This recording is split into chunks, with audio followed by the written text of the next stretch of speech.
Alphonse Daudet. Les trois messes basses. Conte de Noël. Première partie. Deux dindes truffées, Garrigou? Oui, mon révérend. Deux dindes magnifiques bourrées de truffes. J'en sais quelque chose puisque c'est moi qui ai aidé à les remplir. On aurait dit que leur peau allait craquer en rôtissant tellement elle était tendue. Jésus Maria, moi qui aime tant les truffes, donne-moi vite mon surplis, Garrigou. Et avec les dindes, qu'est-ce que tu as encore aperçu à la cuisine? Oh, toutes sortes de bonnes choses. Depuis midi, nous n'avons fait que plumer des faisans, des huppes, des gélinottes, des coqs de bruyère. La plume en volait partout, puis de l'étang, on a apporté des anguilles, des carpes dorées, des truites, des... Grosses comment, les truites, Garrigou? Grosses comme ça, mon révérend? Énormes! Oh mon Dieu, il me semble que je les vois. As-tu mis le vin dans les burettes? Oui, mon révérend, j'ai mis le vin dans les burettes. Mesdames, il ne vaut pas celui que vous boirez tout à l'heure en sortant de la messe de minuit. Si vous voyez cela dans la salle à manger du château, toutes ces carafes qui flambent, pleines de vin de toutes les couleurs, et la vaisselle d'argent, les surplus ciselés, les fleurs, les candélabres. Jamais il ne sera vu un réveillon pareil. Monsieur le marquis a invité tous les seigneurs du voisinage.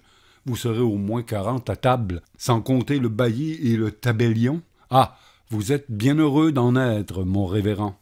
Rien que d'avoir flairé ces belles dindes, l'odeur des truffes me suit partout. Allons, allons, mon enfant, gardons-nous du péché de gourmandise, surtout la nuit de la nativité. Va bien vite allumer les cierges et sonner le premier coup de la messe, car voilà que minuit est proche, et il ne faut pas nous mettre en retard.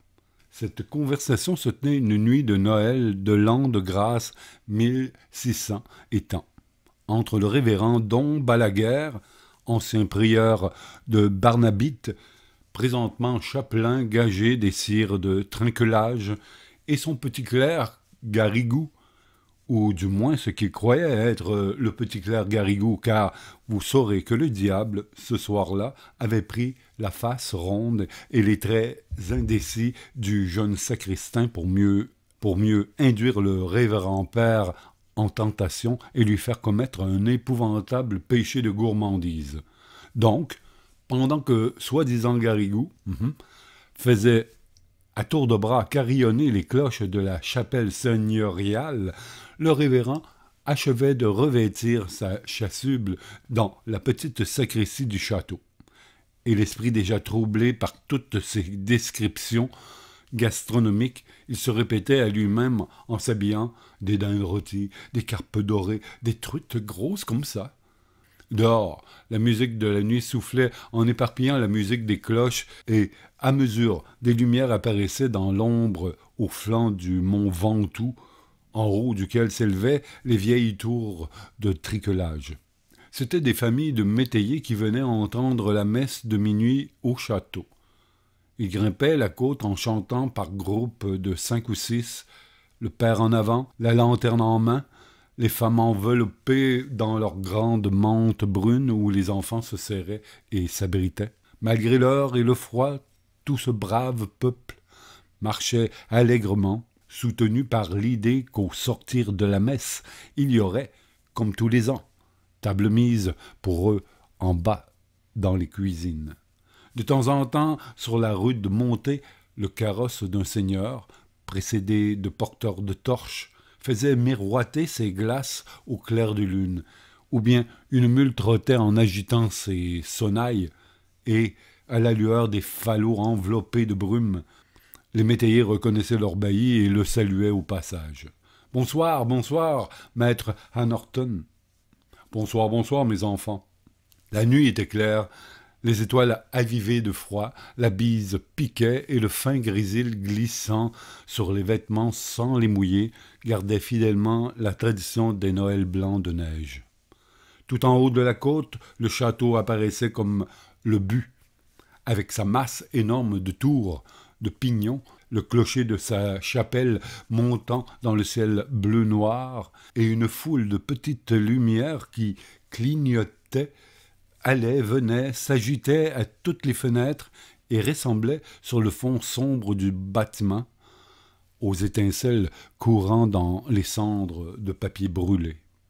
Passé le pont-levis et la poterne, il fallait, pour se rendre à la chapelle, traverser la première tour, pleine de carrosses, de valets, de chaises à porteurs, toute claire du feu des torches et de la flambée des cuisines. On entendait le tintement des tournebroches, le fracas des casseroles, le choc des cristaux et de l'argenterie remuée dans les apprêts d'un repas. Par là-dessus, une vapeur tiède, qui sentait bon les chairs rôties et les herbes fortes des sauces compliquées, faisait dire aux métayers comme aux chapelains, comme aux baillis, comme à tout le monde, quel bon réveillon nous allons faire après la messe. Deuxième partie. Drelin-din-din, drelin-din-din. C'est la messe de minuit qui commence. Dans la chapelle du château, une cathédrale en miniature, aux arceaux entrecroisés, aux boiseries de chêne, montant jusqu'à hauteur des murs, les tapisseries ont été tendues, tous les cierges allumés. Et que de monde, et que de toilettes. Voici d'abord, assis dans les stalles sculptées qui entourent le chœur, le sire de trinquelage, en habit de taffetas saumon, et près de lui tous les nobles seigneurs invités. En face, sur les prie-dieu garnis de velours, ont pris place la vieille marquise douairière, dans sa robe de brocart couleur de feu, et la jeune dame de trinquelage, coiffée d'une haute tour de dentelle gaufrée à la dernière mode de la cour de France. Plus bas, on voit, vêtus de noir avec de vastes perruques en pointe et des visages rasés, le bailli Thomas Anorton et le tabellion maître Ambroise. Deux notes graves parmi les soies voyantes et les damas brochés. Puis viennent les gras majordomes, les pages, les piqueurs, les intendants, dames barbes, toutes ces clés pendues sur le côté à un clavier d'argent fin. Au fond, sur les bancs, c'est le bas-office, les servantes, les métayers avec leurs familles, et enfin là-bas, tout contre la porte, qu'ils entr'ouvrent et referment discrètement, messieurs les marmitons qui viennent entre deux sauces prendre un petit air de messe et apporter une odeur de réveillon dans l'église tout en fête et tiède de tant de cierges allumés. Est-ce la vue de ces petites barrettes blanches qui donnent des distractions à l'officiant? Ne serait-ce pas plutôt la sonnette de Garrigou, cette enragée petite sonnette qui s'agite au pied de l'autel avec une précipitation infernale et semble dire tout le temps « Dépêchons-nous, plus tôt nous aurons fini, plus tôt nous serons à table ». Le fait est que, chaque fois qu'elle tinte, cette sonnette du diable, le chapelain oublie sa messe et ne pense plus qu'au réveillon. Il se figure les cuisiniers en rumeur, les fourneaux où brûle le feu de forge, la buée qui monte des couvercles entr'ouverts, et dans cette buée deux dindes magnifiques, bourrées, tendues, marbrées de truffes. Ou bien encore, il voit passer des fils de pages portant des plats enveloppés de vapeur tentante, et avec eux, il entre dans la grande salle déjà prête pour le festin. Ô délice, voilà l'immense table toute chargée et flamboyante, les paons habillés de leurs plumes, les faisans écartant leurs ailes mordorées, les flacons couleur de rubis, les pyramides de fruits éclatant parmi les branches vertes, et ces merveilleux poissons dont parlait Garrigou, ah bien oui Garrigou, étalés sur le lit de fenouil, les cailles nacrées comme s'ils sortaient de l'eau, avec un bouquet d'herbes odorantes dans leurs narines de monstres. Si vive est la vision de ces merveilles qu'il semble à Don Balaguère que tous ces plats mérifiques sont servis devant lui sur les broderies de la nappe d'autel. Et 2-3 fois, au lieu de Dominus vobiscum, il se surprend à dire le Benedicite. À part ses légères reprises, le digne homme débite son office très consciencieusement, sans passer une ligne, sans omettre une génuflexion, et tout marche assez bien jusqu'à la fin de la première messe. Car vous savez que le jour de Noël, le même officiant doit célébrer 3 messes consécutives. Et d'une, se dit le chapelain avec un soupir de soulagement, puis, sans perdre une minute, il fait signe à son clerc ou celui qu'il croit être son clerc et drolindindin, c'est la seconde messe qui commence, et avec elle aussi le péché de Don Balaguer. Vite, vite, dépêchons-nous, lui crie de sa petite voix aigrelette la sonnette de Garrigou, et cette fois le malheureux officiant, tout abandonné aux démons de la gourmandise, se rue sur le missel et dévore les pages avec l'avidité de son appétit en surexcitation.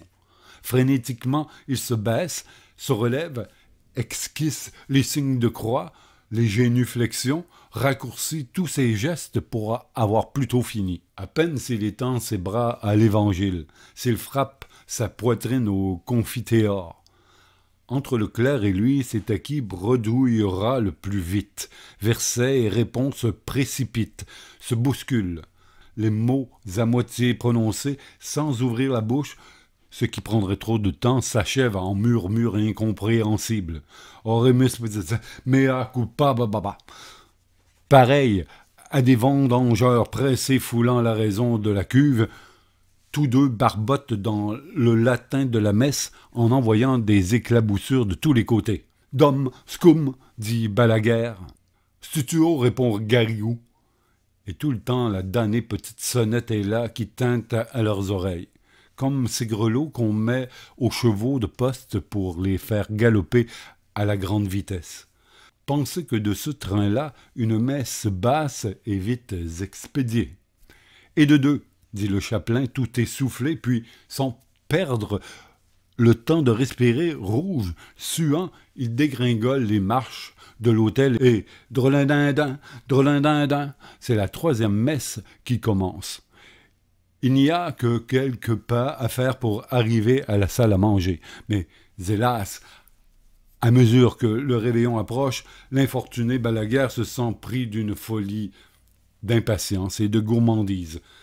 Sa vision s'accentue, les carpes dorées, les daims rôtis sont là, il les touche, il est, oh Dieu, les plats fument, les vins embaument, et secouant son grelot enragé, la petite sonnette lui crie « Vite, vite, encore plus vite !» Mais comment pourrait-il aller plus vite? Ses lèvres remuent à peine.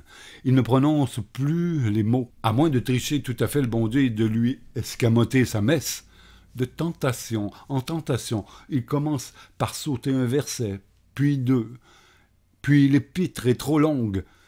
Il ne la finit pas, effleure l'Évangile, passe devant le credo sans entrer, saute le pater, salue de loin la préface et, par bond et par élan, se précipite ainsi dans la damnation éternelle, toujours suivi de l'infâme Garrigou Vaderetro Satanas, qui le seconde avec une merveilleuse entente, lui relève sa chasuble, tourne les feuillets 2 par 2, bouscule les pupitres, renverse les burettes, et sans cesse secoue la petite sonnette de plus en plus fort, de plus en plus vite.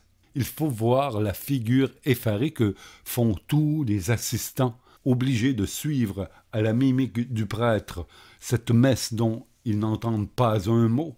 Les uns se lèvent quand les autres s'agenouillent, s'asseyent quand les autres sont debout. Et toutes les phases de ce singulier office se confondent sur les bancs dans une foule d'attitudes diverses. L'étoile de Noël en route dans les chemins du ciel là-bas, vers la petite étable, pâlit d'épouvante en voyant cette confusion. L'abbé va trop vite, on ne peut pas suivre, murmure la vieille douairière en agitant sa coiffe avec égarement. Maître Anorton, ses grandes lunettes d'acier sur le nez, cherche dans son paroissien où diantre on peut bien en être.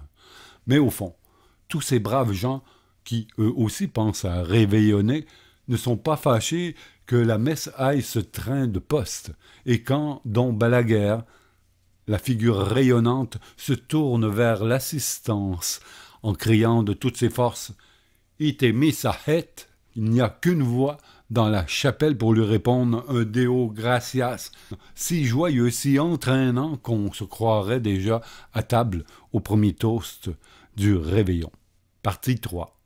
5 minutes après, la foule des seigneurs s'asseyait dans la grande salle, le chapelain au milieu d'eux, le château illuminé de bas en haut retentissait de chants, de cris, de rires, de rumeurs. Et le vénérable Don Balaguer plantait sa fourchette dans une aile de gélinotte, noyant le remords de son péché sous des flots de vin de pape et de bon jus de viande. Tant il but et mangea, le pauvre saint homme, qu'il mourut dans la nuit d'une terrible attaque, sans avoir eu seulement le temps de se repentir, puis, au matin, il arriva dans le ciel encore, tout en rumeur des fêtes de la nuit, et je vous laisse à penser comme il y fut reçu. « Retire-toi de mes yeux, mauvais chrétien, lui dit le souverain juge, notre maître à tous. Ta faute est assez grande pour effacer toute une vie de vertu. Ah, tu m'as volé une messe de nuit? Eh bien, tu m'en paieras 300 en place, et tu n'entreras en paradis que quand tu auras célébré dans ta propre chapelle ces 300 messes de Noël en présence de tous ceux qui ont péché par ta faute et avec toi. Et voilà la vraie légende de Don Balaguer, comme on la raconte au pays des Olives. Aujourd'hui, le château de Trinquelage n'existe plus, mais la chapelle se tient encore droite, tout en haut du mont Ventoux, dans un bouquet de chênes verts. Le vent fait battre sa porte disjointe, l'herbe encombre le seuil. Il y a des nids aux angles de l'autel dans l'embrasure des hôtes croisés, dont les vitraux coloriés ont disparu depuis longtemps. Cependant, il paraît que tous les ans, à Noël, une lumière surnaturelle erre parmi ces ruines, et qu'en allant aux messes et aux réveillons, les paysans aperçoivent ce spectre de chapelle éclairée de cierges invisibles qui brûlent au grand air, même sous la neige et le vent.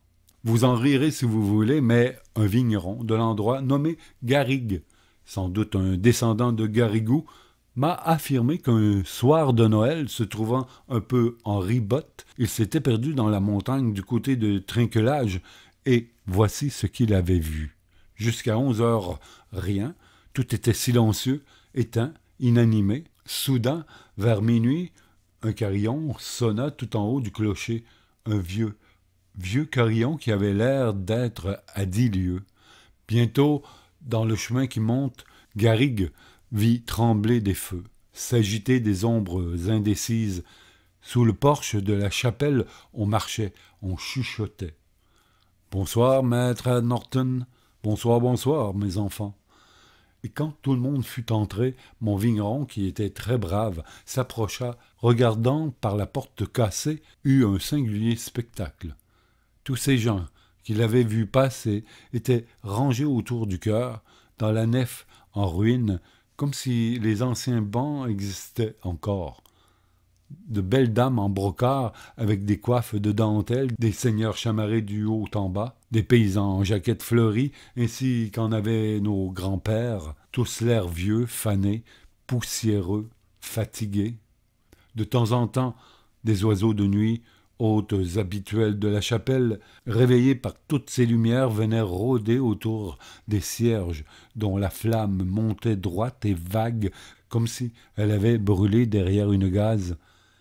Et ce qui amusait beaucoup Garrigue, c'était un certain personnage à grandes lunettes d'acier qui secouait à chaque instant sa haute perruque noire sur laquelle un de ces oiseaux se tenait droit, tout empêtré en battant silencieusement des ailes. Dans le fond, un petit vieillard de taille enfantine, à genoux au milieu du chœur, agitait désespérément une sonnette sans grelot et sans voix, pendant qu'un prêtre, habillé de vieil or, venait devant l'autel en récitant des oraisons dont on n'entendait pas un mot. Bien sûr, c'était dont Balaguer en train de dire sa troisième messe basse. Lettre de Montmoulin.